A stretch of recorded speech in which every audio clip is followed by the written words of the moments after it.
everyone, welcome back to the GRE How To channel, where we make studying for the GRE a whole lot more tolerable. Today we're going to go over what's been working and what hasn't been working on the 1 month update of my GRE study journey. So stay tuned.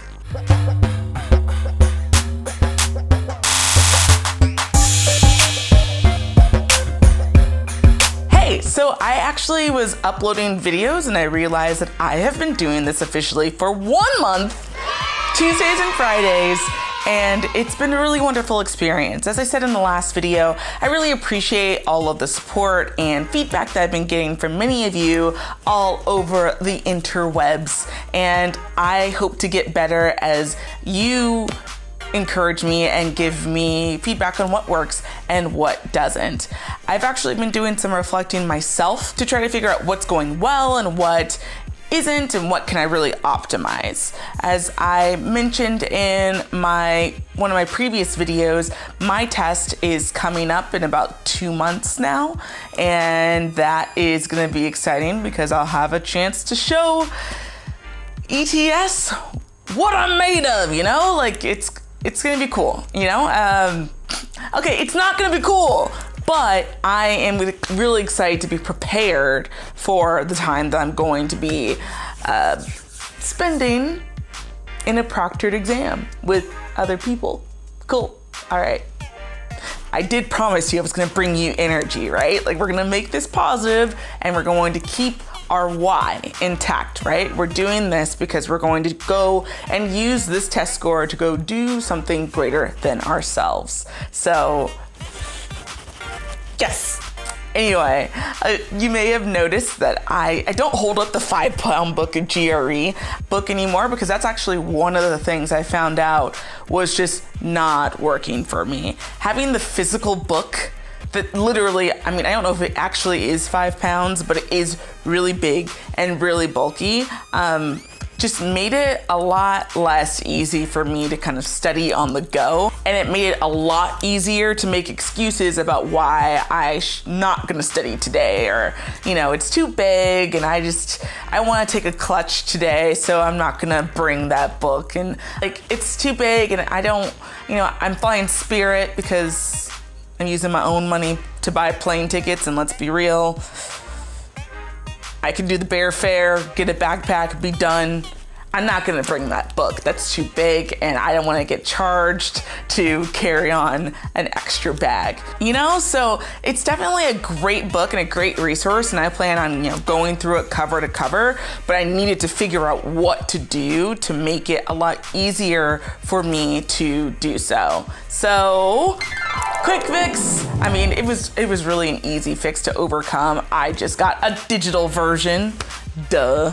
Got my Kindle, put it on here, and now it's like I can take this wherever. And it was such an easy fix. I should have done it way sooner. I probably should have just bought the digital version, but I liked the idea of having something a little bit more tangible.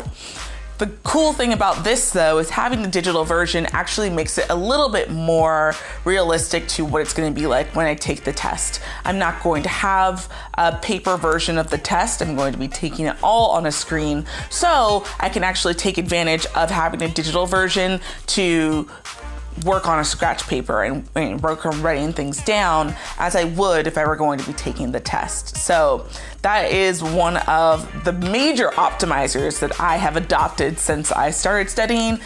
Get the digital version. Digital versions, it just makes it a lot easier because you don't really need a Kindle, you don't need an iPad. You can do it on your phone. You just download the Kindle app, and then your studying goes everywhere your phone goes. It's a beautiful thing.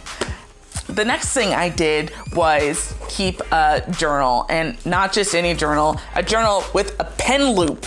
Like I said, I'm really good at making excuses sometimes, and it's like, oh, I can't study, I don't have a pen. Well, lucky for me, I can go on Amazon and get a nice little pen loop for my journals, and then always keep a pen attached to it.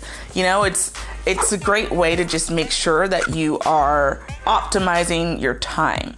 You know, you're not digging around in your bag trying to look for a pen. You have everything you need right here, right now, so you just whip them out and start. I think that removing friction between when you are not studying and when you're about to study is really important, because the more friction there is, the more time you have and the more excuses you have to actually change your mind.